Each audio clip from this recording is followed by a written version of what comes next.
बिस्मिल्लाहिर्रहमानिर्रहीम। अस्सलाम वालेकुम। प्रोग्राम इख्तिलाफ राय के साथ मैं इफ्तिखार काज़मी। कहने वाले कहते हैं चोर चोरी से जाए, हेरा फेरी से न जाए। तो ये हेरा फेरी की आदत जिसको पड़ जाती है वो जाते जाते ही जाती है।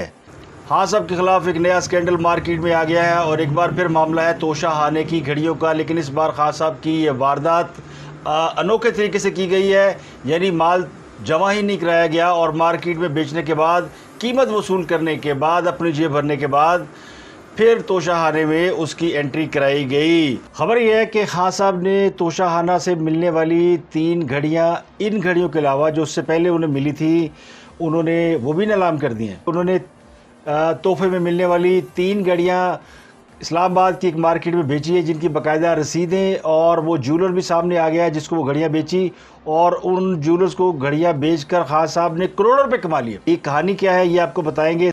पीटीआई के वाइस चेयरमैन शाह महमूद कुरैशी ने अपनी ही पार्टी पर साजिश करने का इल्ज़ाम लगा दिया। शाह महमूद कुरैशी के साहबजादे मुल्तान से इलेक्शन लड़ रहे हैं, तो शाह महमूद कुरैशी ने उस इलेक्शन की कैंपेन के दौरान कुछ दिलचस्प और अहम इंकशाफात किए हैं, जिसमें उन्होंने अपनी पार्टी पर संगीन इल्ज़ामात आयद किए हैं। तो क्या शाह महमूद कुरैशी पीटीआई से नाला है या वो पुरानी किसी रंजिश का बदला ले रहे हैं? यानी लोड शेडिंग, गर्मी और फिर महंगाई, ये 3 बड़े इशू हैं जिसने इस वक्त पाकिस्तान की आवाम की चीखें निकाली हुई हैं। और बड़े शहरों में 12 से 14 घंटे की लोड शेडिंग की इतलात है, जो कि बहुत ही हाईएस्ट रेशो है लोड शेडिंग का। और ये क्यों हो रहा है, इस पर बात करेंगे। और इस पर हुकूमत क्यों कंट्रोल नहीं कर पा रही, इस पर बात करेंगे। इसके अलावा वज़ीर पंजाब के हवाले से हाई कोर्ट ने फैसला महफूज कर लिया है। 5 मखसूस नशिस्तें पीटीआई को दिए जाने के ख़िलाफ़ मुस्लिम लीग नून जो है वो कोर्ट में चली गई है, उन्होंने इंट्रा कोर्ट अपील दायर कर दी है। तो ख़बरें बड़ी दिलचस्प और बड़ी हैं। और इसके अलावा एक ख़बर है वो जो पाकिस्तान से भागकर लंदन जा छुपे और वहाँ से बैठकर वीलॉग कर रहे हैं, और वो पाकिस्तान के एक्स मिलिट्री ऑफिशियल है मेजर आदिल राजा, उनके ख़िलाफ़ एक मुकदमा दर्ज हुआ है। और ये मुकदमा धोखाधड़ी और फ्रॉड का है। इस किस्म का फ्रॉड उन्होंने किया, और क्या पाकिस्तान से भागने की वजह इजहार राय के ऊपर पाबंदी थी, या उसका ख़दशा था, या फिर ये फ्रॉड था जिसका मुकदमा बाकायदा दर्ज हुआ है। कौमी असम्बली में एमक्यूएम के 2 अरकान थू करते हुए पार्लियामेंट से बाहर चले गए, वॉकआउट कर दिया। तो क्या एमक्यूएम नाराज़ है और क्या हुकूमती इत्तेहाद को फिर से कोई ख़तरा रहा? क्या एमक्यूएम के अरकान क्यों बगावत करते हुए नज़र आ रहे हैं? साबिक़ वज़ीर आला पंजाब परवेज़ इलाही को बड़ी उम्मीद थी कि हमजा शहबाज को हटाने में कामयाब हो जाएंगे और लाहौर हाई कोर्ट से ये ऑर्डर लेने में कामयाब हो जाएंगे कि चौधरी परवेज़ इलाही और हमजा शहबाज के दरमियान वज़ारत आला के लिए दोबारा मुकाबला होगा, यानी हमजा शहबाज को हटाने का नोटिफिकेशन जारी हो जाएगा। लेकिन लाहौर हाई कोर्ट ने ये नोटिफिकेशन जारी नहीं किया, फैसला महफूज कर लिया है। हुकूमत और 5 मखसूस नशिस्तों को पीटीआई को जो दी गई थी, उनके खिलाफ इंट्रा कोर्ट अपील में चली गई है। तो ये मामला अब आगे निकल गया है, और मखसूस नशिस्तें मिलने के बाद तहरीक इंसाफ और चौधरी परवेज़ इलाही इस बात की उम्मीद कर रहे थे कि जीत सकते हैं, क्योंकि अब उनकी तादाद जो पहले से बेहतर हो गई है। इस वक्त हमजा शहबाज की 172 सीटें हैं, और 172 सीटों वाले को इसके लिए वज़ारत आला रखना नामुमकिन है। यानी टेक्निकल तौर पे वो वज़ीर आला पंजाब नहीं है बकौल पीटीआई, लेकिन हमजा शहबाज जो है वो इस मामले में अभी फ़िलहाल कामयाब है। वो अपनी वज़ारत आला में की सीट पर मौजूद है। कल क्या होता है ये नहीं मालूम, लेकिन आज ही तो उन्होंने सत्ते खैरान है, और आज की तारीख तक तो वो अपनी सीट पर मौजूद हैं। और सबसे दिलचस्प बात यह है कि हमजा शहबाज को हटाने के लिए जो तारीखें लेने वालों में सबसे ज़्यादा पीटीआई आगे है। वो कहती है तारीख दे दे। इलेक्शन कमीशन ने भी तारीख ले ली है, पीटीआई भी तारीख मांग रही थी और हुकूमत भी तारीख मांग रही थी। तो अदालत ने कहा कि जनाब फिर कल इसका फ़ैसला करते हैं। तो मुमकिन है कि जुमेरात के रोज़ इसका फ़ैसला हो जाए कि क्या 16 अप्रैल की पोजीशन पर वापस जाया जाएगा, ये रीपोलिंग होगी, री इलेक्शन होगा, या फिर हमजा शहबाज को वज़ीर आला के तौर पर बरकरार रखा जाएगा, उनको डी सीट किया जाएगा या नहीं। ये मामला भी अभी, यानी इसका फ़ैसला भी अदालत ही करेगी। साबिक़ सदर परवेज़ मुशर्रफ पाकिस्तान आ गए हैं। ज़रा ये कहते हैं कि उनको 3 रोज़ केवल पाकिस्तान लाया गया, और पाकिस्तान के दारुल हुकूमत के एक मुकामी हस्पताल में, जिसकी बहुत ज़्यादा हाई सिक्योरिटी की गई है, और यानी बहुत ज़्यादा सिक्योरिटी वहाँ पे लगाई गई है, वहाँ पे उनको रखा गया है। और ये हुआ है जब जनरल कमर बाजवा दुबई में उनसे मुलाकात करके आए थे, तो कहने वाले कहते हैं कि उससे अगले रोज़ उन्हें पाकिस्तान मुंतकिल कर दिया गया है। इस्लामाबाद में 2-3 रोज़ पहले सिक्योरिटी खासी अलर्ट थी, जिस पर बहुत से लोग सवाल पूछ रहे थे कितनी सिक्योरिटी अलर्ट क्यों, लेकिन बताया जा रहा था कि ये रूटीन की सिक्योरिटी अलर्ट है। लेकिन अब बाज़ राय कहते हैं कि ये जनरल परवेज़ मुशर्रफ को पाकिस्तान लाए जाने की वजह से सिक्योरिटी हाई अलर्ट थी, तो लैन वाले साई ले इन्हें वापस छोड़ा नूं, लेकिन उनके अहल खाना इस बात को डिनाई कर रहे हैं। यानी परवेज़ मुशर्रफ के अहल खाना अभी तक इस बात की तस्दीक नहीं कर रहे कि उन्हें पाकिस्तान मुंतकिल कर दिया गया है। अगर वैसे कर दिया गया है तो हर्ज क्या है, क्योंकि हुकूमत भी राज़ी है और फ़ौज भी राज़ी है, तो मियाँ भी राज़ी, तो क्या करेगा काजी। तो जब सब लोग राज़ी हैं परवेज़ मुशर्रफ को वापस लाने पे और अपोजिशन भी कोई इतराज़ नहीं करी, खान साहब ने तो उसके ऊपर लफ्ज़ ये हुए ना, हाँ साहब कोई ऐसा काम नहीं करेंगे जिससे उनके मुरब्बी मोहसन जो है उनके कोई ठेस पहुँचे। कहने वाले ये भी कहते हैं कि जनरल परवेज़ मुशर्रफ इतने बीमार नहीं है जितने वो ज़ाहिर किए जा रहे हैं, उन्हें वापस पाकिस्तान लाना मकसूद था, तो उन्हें पाकिस्तान वापस लाया गया। लेकिन ये खबर अभी इसकी कोई तस्दीक नहीं हो रही कि क्या उनको वापस लाया गया है, इसको ऑफिशियली कोई एक्सेप्ट नहीं कर रहा। लेकिन खबर इस्लामाबाद के अंदर बड़ी तेज़ी से ज़ेर गर्दिश है। महंगाई, लोड शेडिंग ने आवाम का जीना दोबर किया हुआ है। चले महंगाई तो महंगाई की आदत तो पड़ी है लोगों को, खान साहब ने आदत डाल दी थी महंगाई की, पिछले दौर हुकूमत बड़ी महंगाई सी माशाल्लाह, तो महंगाई की लोगों को आदत पड़ गई है। लोग अब सरप्राइज़ नहीं होते, किसी चीज़ की कीमत बढ़ जाए तो लोग बड़बड़ाते हैं, लेकिन ये नहीं करते कि इसके ऊपर बहुत ज़्यादा रिएक्शन दे। उन्हें समझ आ गई है कि ये महंगाई दुनिया भर में हो रही है। तो खान साहब ने ऐसी आदत पाती महंगाई दी कि अब लोग कहते महंगाई में बोल बोल के लगता है कि उनका जी भर गया। लेकिन लोड शेडिंग के लोगों को आदत नहीं है। लोड शेडिंग 4 साल पहले थी, तो उसका यानी जब 2013 में लोड शेडिंग थी, तो उस वक्त की जो हुकूमत थी पीपल पार्टी, उसको इसका खमियाजा भुगतना पड़ा और पूरी जमात जो है वो उसका बोरिया बिस्तर गोल हुआ और वो इलेक्शन हार कर सिंध तक महदूद हो गई। इसको आप मखलूत हुकूमत कहें, कुछ भी कहें, लेकिन ये तौक, ये ढोल मुस्लिम लीग नून के गले में पड़ा और ये उन्हें ही बजाना पड़ेगा। तो ऐसे लोगों को जो 4 बंदे बुरे लग रहे हैं, वो है खुर्रम दस्तगीर जो कि वजारत बिजली पानी, इसके अलावा मुसद्दक मलिक जो उनके साथ है, इसके अलावा मुफ्ता इस्माइल वज़ीर ख़जाना और शहबाज शरीफ। ये चारों जो आवाम की नज़रों में इस वक्त जालिम करैक्टर बने हुए हैं। वो कहते हैं जी यहाँ कौन लोग ने, ये कौन सी टीम आ गई है जिसने पाकिस्तान को आगे ला लिया, सब ने आगे ला लिया।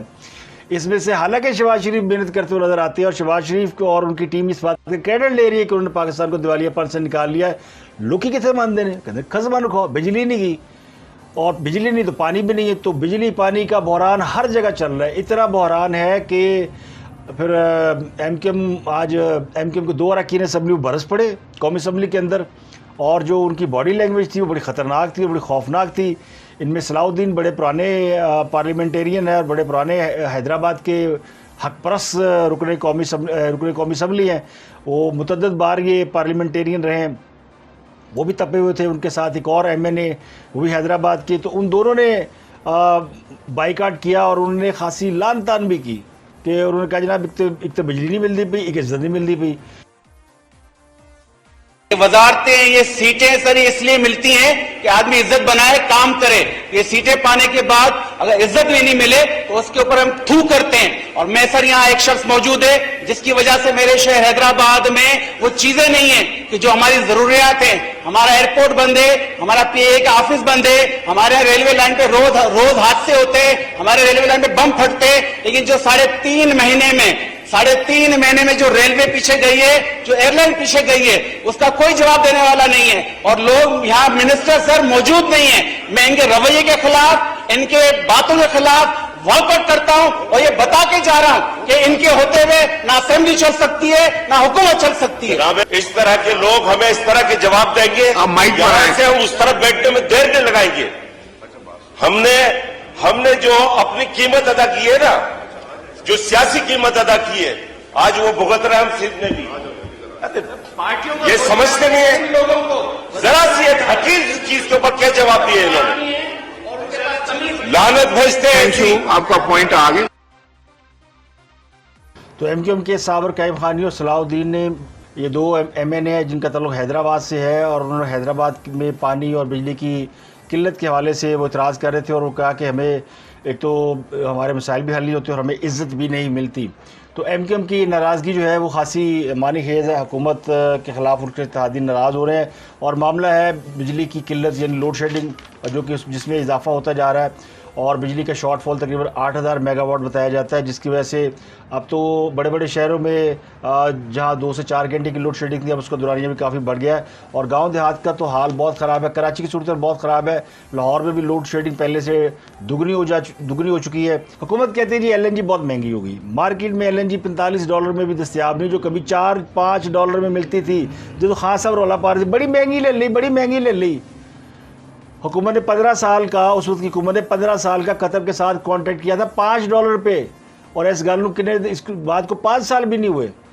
अगर वो कॉन्ट्रैक्ट रहता तो आज आप $5 में LNG ले रहे होते और आप मज़े कर रहे होते। दुनिया में महंगाई होती लेकिन आपके यहाँ बिजली भी सस्ती होती और आपके यहाँ बिजली की किल्लत भी नहीं होती। अब जुलाई में बिजली के आप बिल भी ज़्यादा देंगे। और अभी देखें एक और काम हो गया, शहबाज शरीफ ने ऐलान किया कि वो कोयला लेंगे अफ़गानिस्तान से, तो अफ़गानिस्तान ने कोयले की ड्यूटी डबल कर दी थी। ये होता है, दुनिया अपॉर्चुनिस्ट है, मौका परस्त। तुसी बड़ी आटे दी बोरियां भर के अफ़गानिस्तान भेज दो जी। अफ़गानिस्तान हमारे भाई, अफ़गान भाई हैं, उनको चीनी भी दे रहे हैं, उनको आटा भी दे रहे हैं। खैबर पख्तूनख्वा में आटा नहीं मिल रहा, पंजाब में आटे की किल्लत, लेकिन अफ़गानिस्तान आटा जा रहा है। हूँ तो कोयला लेना ना, लवो, पैसे दो तो लवो। वो कहते हैं शहबाज शरीफ जी हम रुपयों में लेंगे। भाई आप रुपयों में लें या डॉलर में लें। तो अब हुकूमत जो है वो आहिस्ता आहिस्ता उन चीज़ों पे आ रही है जिन चीज़ों पे वो मोतरज़ थे। यानी रूस से तेल खरीदने का फ़ैसला हो गया है। रूस से तेल खरीदने के लिए बाकायदा लेटर लिख दिया गया है। वो पहला तो लेटर जाली से ना, वो जो एक हमारे दिखाते थे कि जनाब ये लेटर हमने लिखा और ये लेटर वो लेटर तो जाली था। और अब जो है वो असली लेटर लिखा है और उस लेटर में पूछा गया है, वज़ारत तवारीख ने ख़त लिखा है तेल की ख़रीदारी के लिए रिफाइनरीज़ को और तजावीज़ मांगी है और पूछा है कि क्या रूस से तेल की मिकदार और अदायगी अगर की जाए, यानी तो तेल लेता जाए रूस को, तो अदायगी का क्या तरीक़ेकार होगा। तेल दरामद करने के लिए ट्रांसपोर्टेशन के अखराजात क्या होंगे। क्या रूस से तेल ख़रीदने से अरब ममालिक के साथ माहदे तो मुतासर नहीं होंगे। ये उन्होंने रिफाइनरीज़ को ख़त लिखा, क्योंकि रिफाइनरीज़ तेल इंपोर्ट करती है ना, और फिर उनके सबके साथ मामला होते हैं। खान साहब ने भी कहा था कि हम रूस से तेल ख़रीदना चाहते हैं, सस्ता तेल है, लेकिन चूँकि हुकूमत अमेरिका के दबाव में आ गई है, शहबाज शरीफ डरदा अमेरिका को, इसलिए रूस को तेल नहीं खरीदा, तो उन्होंने वो भी कट्टा कर देता है कि ले जी अब रूस के से भी तेल खरीद सकते हैं। अब यूक्रेन जंग के बायस रूस पर आयत पाबंदियों से सबसे ज़्यादा फ़ायदा उठा रहा है वो इंडिया उठा रहा है। लेकिन इंडिया जो तेल अगर की कीमत कम है तो रुपया उनका भी डी वैल्यू हो रहा है और तारीख की बदतरीन सतह पे इस वक्त रुपया इंडिया में है। तो इंडिया जो $30 बैरल के हिसाब से 6 लाख बैरल यौमिया ख़रीद रहा है। इस वक्त इंटरनेशनल मार्केट में इस कीमत देख तो $6 पर बैरल है, यानी 100 बैरल से ज़्यादा कीमत है। तो रूस से तेल अगर रूस हमें $30 पर बैरल देता है या 50 भी दे दे तो सस्ता तेल है। तो अब देखते हैं कि इसमें क्या पेशरफ्त होती है, लेकिन फिर उस मायदे का क्या होगा जो IMF से हो रहा, अमरीका जो है उसका क्या होगा। तो अब ये देखना है कि हुकूमत क्या इस तजवीज़ को अमली जामा भी पहनाती है या नहीं पहनाती है। लेकिन एक अच्छी बात है कि बारिशों का मौसम शुरू हो रहा है और गर्मी की शिद्दत कम हो जाएगी, तो हुकूमत कुछ सुकून का साथ, हुकूमत के आवाम सांस लेगी सुकून का। अल्लाह मियाँ देखे दुआ लोग की मांगते पे अल्लाह तेल नहीं गा, बिजली नहीं गई तो बदल ही पा दे, तो बारिश हो जाएगी इंशाल्लाह, तो मौसम कुछ बेहतर हो जाएगा। लेकिन ये 15 जुलाई तक सिलसिला रहेगा। हुकूमत ने 15 जुलाई की डेडलाइन दी हुई। वैसे तो हुकूमत ने भी क्या सी शहबाज शरीफ साहब ने कि बस जून में लोड शेडिंग नहीं होगी और कोई डेट दी थी कि जून के आखिर तक लोड शेडिंग बिल्कुल एंड हो जाएगी, लेकिन यह मामला उलट हो गया है। और सबसे अहम खबर यह है कि शाह महमूद कुरैशी साहब पड़ गए PTI को। PTI के वाइस चेयरमैन रोला पाता उन्होंने क्या जनाब मेरे खिलाफ साजिश हुई थी। वो कहते हैं दिल के दाग जल उठे, तो उनके दिल के दाग कहीं से जल उठे हैं और उन्होंने 2018 में उनको जो शिकस्त हुई थी उसके हवाले से अब उन्होंने ये ऐलान कर दिया कि मुझसे मेरी पार्टी ने धोखा किया था। यानी खान साहब ने या खान साहब की जमात ने उन्होंने इलेक्शन साजिश हराया सी। अब ये इसका इल्ज़ाम वो खान साहब पे नहीं लगाते, इल्ज़ाम वो लगाते जंगीर पर। लेकिन जो कंपेन कर रहे हैं उसमें उन्होंने वाज़ेह तौर पर कहा जी मेरी पार्टी ने मैंने हराया सी, मैनू की फ़र्क पिया, मुझे कोई फ़र्क नहीं पड़ा। और फ़र्क पिया तो तुहानू पिया होगा, कोई होर लोगों को पिया होगा। मेरे खिलाफ मेरी अपनी पार्टी ने साजिश की और 2018 में मुझे यहां से सूबाई असेंबली का मेंबर हरवाया। किसने? PTI ने। बरमला कह रहा हूं और खान को भी कहा है, आज पंजाब की ये कैफियत ना होती अगर शाह महमूद यहाँ से एमपीए होता। 217 वालों जागो, जागो। मुझे क्या फर्क पड़ा, मैं तो वजीर खारजा बन गया। तुम्हें फर्क पड़ा, तुम्हें फर्क पड़ा, मुल्तान को फर्क पड़ा, जनूबी पंजाब को फर्क पड़ा। अगर ये आपका अंदाज नहीं है सोचने का, गुजर जाएगा 17 तारीख, कोई फर्क नहीं पड़ता। मुझे लोगों ने कहा मत लड़ाओ जैन को, वाइस चेयरमैन का बेटा हार गया, बड़ी बेइज्जती होगी। मैंने कहा नहीं। तो वो अपनी तरफ से ये सोच के बैठे हुए हैं। हालांकि कुर्रा फार उस्मान बुज़दार के नाम निकला था और उस वक़्त अगर शाह कुरैशी मुंतखब हो भी जाते तो मेरा नहीं ख्याल कि उनको बनाते, क्योंकि शाह कुरैशी और वो जो अलीम खान और इस तरह के बहुत सारे धड़े, जहांगीर तरीन ग्रुप, ये सारे आपस में बरसरे पेगार थे। तो खास रेशी ग्रुप बंदी का तोड़ तो निकाला था कि उस्मान बुज़दार को अपना बना दिया था पंजाब का वज़ीर आला। तो उनको बहरहाल खुशफहमी है और वो खुलकर अपनी पार्टी के ऊपर तनकीद कर रहे हैं और कहते हैं जनाब कि इस बार आप सोच लें कि अगर मेरा बेटा अगर नहीं जीतता, तो उनका ख्याल ये कि अगर उनका बेटा जीत जाएगा तो पंजाब की जो वज़ारत आला की पग है, जो उनके ऊपर ड्यू है, वो शायद उनके बेटे को पहनने को मिल जाए। और ये फिर अलार्मिंग भी है उनके लिए, जो कि अभी वज़ीर आला पंजाब की लाइन में लगे हुए हैं। चौधरी परवेज़ इलाही ने भी इलेक्शन लड़ना है। लेकिन सबसे अहम खबर ये है कि साबिक़ वज़ीर इमरान खान ने इस्लामाबाद के एक मुकामी घड़ी डीलर को तोशाखाने से 3 घड़ियाँ फ़रोख्त की हैं, जिनकी कीमत कुछ 15.5 करोड़ बनती है। और सरकारी इंक्वायरी की तफसीलात ये बताती है कि ये 3 नायाब घड़ियाँ उन्हें एक गैर मुल्की मुख्तलिफ गैर मुल्की मोअज़्ज़िज़ीन ने, एक नहीं बल्कि मुख्तलिफ गैर मुल्की मोअज़्ज़िज़ीन ने तोहाइफ में दी थी। ये तीनों घड़ियाँ उन घड़ियों के अलावा जिससे पहले मीडिया में रिपोर्ट हो चुकी है, जिनके हवाले से उन्हें तोशा खान कहा जाता है। दिलचस्प बात यह कि महंगी तरीन घड़ी, इसकी मालियत तकरीबन 11 करोड़ है, वो उस वक्त के वज़ीर आज़म ने उसकी कीमत 20% पर बरकरार रखी, यानी 20% में ये घड़ी ख़रीदी और मार्केट में बेच दी। ये 2018 में खान साहब को घड़ियाँ मिली थी और इसके बाद फिर खान साहब ने तोशाखाने से तहाइफ की जो रेशो है वो 50% कर दी थी, यानी 50% कीमत मुकर्रर कर दी थी। लेकिन जो खुद जो उन्होंने घड़ियाँ ली और उसकी कीमत उन्होंने 20% ज़ाहिर की।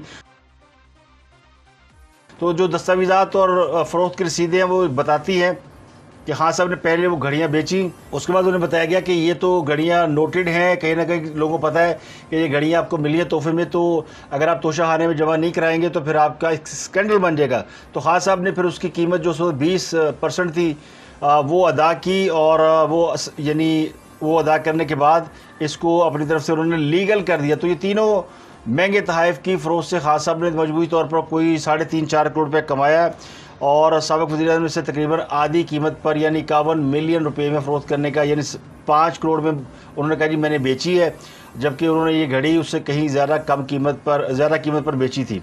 तो खान साहब ने कीमत के 20% के तौर पर 20 मिलियन रुपए सरकारी ख़जाने में जमा कराए, यानी उन्होंने 2 करोड़ रुपये सरकारी ख़जाने में जमा कराए और वो कहते हैं कि मैंने घड़ी 5 मिलियन की बेची है। तो इसमें से ही उनका मुनाफा तकरीबन 3.5 करोड़ बनता है। ये बाकी घड़ियों के मुनाफे के अलावा है। ये घड़ी 22 जनवरी 2019 को फ़रोख्त हुई थी, जिसके बाद उस वक्त तहरीक इंसाफ की हुकूमत ने कवानीन में तरमीम कर दी। ये घड़ी खलीजी जजीरे की यानी एक जो अरब आइलैंड है उसकी जानिब से एक मुअज़्ज़ज़ शख्स ने तोहफे में दी थी। रोलेक्स घड़ी थी और ये 18 लाख में फ़रोख्त हुई। इस घड़ी की सरकारी कीमत 15 लाख रुपये बताई गई। साबिक़ वज़ीर ने 2,94,000 रुपये अदा किए। इस डील से भी उन्होंने 15 लाख रुपये कमाए। इस्लामाबाद में एक महंगी घड़ी के डीलर को फ़रोख्त किए गए रिकॉर्ड के मुताबिक इन लग्जरी 3 घड़ियाँ F7 में जरा मार्केट है, वहाँ पे ये घड़ियाँ बेची गई हैं। तो उनके मुताबिक घड़ियों की तस्वीर के साथ फ़रोख्त की रसीदें भी मौजूद हैं।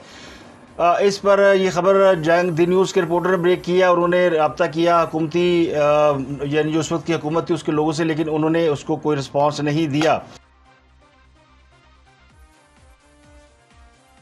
तो अब बात करते हैं एक्स सर्विसमैन सोसाइटी के जो तर्जमान थे मेजर आदिल राजा, जो बैरून मुल्क जा चुके हैं और वहाँ से बैठ के पाकिस्तान की फ़ौज के ऊपर उनको गालियाँ वालियाँ देते हैं, उनको बुरा भला कहते हैं। फ़ौज की क़यादत को, फ़ौज को तो नहीं कहते लेकिन फ़ौज की क़यादत के वो सख्त खिलाफ है और उनके ऊपर बहुत तनकीद कर रहे हैं। उनके ख़िलाफ़ एक मुकदमा दर्ज हुआ है और उस मुकदमे में ये FIR काटी गई कि उन्होंने किसी शख्स से को बैरून मुल्क भेजने का वादा करके उससे 25 लाख रुपए लिए। 35 लाख का वादा हुआ था, उसमें से 25 लाख की रकम उन्होंने ले ली और उसके बाद वो गायब पाए गए। तो वो मुकदमा दर्ज हुआ। इस पर उन्होंने जो ट्वीट किया है कि जी कल रात ये मुकदमा दर्ज हुआ है और पुरानी तारीखों में यानी पिछली तारीखों में ये मुकदमा बनवाकर मुझ पर झूठा मुकदमा बनवाकर मेरे बहनोई को रात घर से उठवा लिया है। और इस पर उन्होंने इल्ज़ाम लगाया कि इसमें जो इदारे हैं, जो उनके साबका इदारे हैं, वो इसमें मुलव्वस हैं। और उन्होंने ये फ़ैसला किया कि मेरा आईडी कार्ड और पासपोर्ट ब्लॉक करा दें ताकि मेरे खिलाफ मुकदमा बनाएं, ताकि मैं पाकिस्तान ना आ सकूं। तो ये उनकी जम्पशन है या उसमें कोई हकीकत है मुझे नहीं मालूम, लेकिन उन्होंने ये इल्ज़ाम आयद किया है। इससे पहले भी उनके हवाले से खबर शाया हुई थी कि वो लंदन में भारतीय खुफिया एजेंसी रॉ के मेजर राम प्रकाश से मुलाकातें कर रहे हैं, जिसकी उन्होंने तरदीद की। और मैंने भी उस पर कहा कि कोई ऐसा नहीं हो सकता, लेकिन अब उनके खिलाफ मुकदमात भी दर्ज हो रहे हैं। तो इसका मतलब ये है कि उनकी फिर टिबरी टाइट करने का वेला आ गया और उनकी टिबरी टाइट हो रही है। और फिर उनको यानी he have to face the heat, क्योंकि जो कुछ वो कर रहे हैं उसके हवाले से कुछ अगर हो रहा है तो कोई मेरे लिए तो हैरानी की बात नहीं। आमिर लियाकत की कब्र कुशाई का मामला, जिसमें डॉक्टर आमिर लियाकत की कब्र कुशाई के लिए जिस दरख्वास्त गुजार ने दरख्वास्त दी थी, वो दरख्वास्त गुजार गायब हो गया। अब्दुल अहद उसका नाम है। तो अब्दुल अहद ने सेशन कोर्ट से डॉक्टर आमिर लियाकत की कब्र कुशाई के लिए जो ऑर्डर हासिल किया था, वो डॉक्टर आमिर लियाकत मरहूम की अहलिया बुशरा की दरख्वास्त पर उसके ऊपर स्टे ऑर्डर दे दिया था, हुक्म मुअत्तल कर दिया था। आज दोबारा उसकी हियरिंग थी, लेकिन अब्दुल अहद गायब हो गया है। और अब डॉक्टर आमिर लियाकत की यानी कब्र कुशाई होगी या उसकी लाश का पोस्टमार्टम होगा या नहीं होगा। तो आज के लिए इतना ही। आपसे मुलाकात होगी अगले व्लॉग में। अपना गिरदोनवा के लोगों का बहुत ख्याल रखिएगा।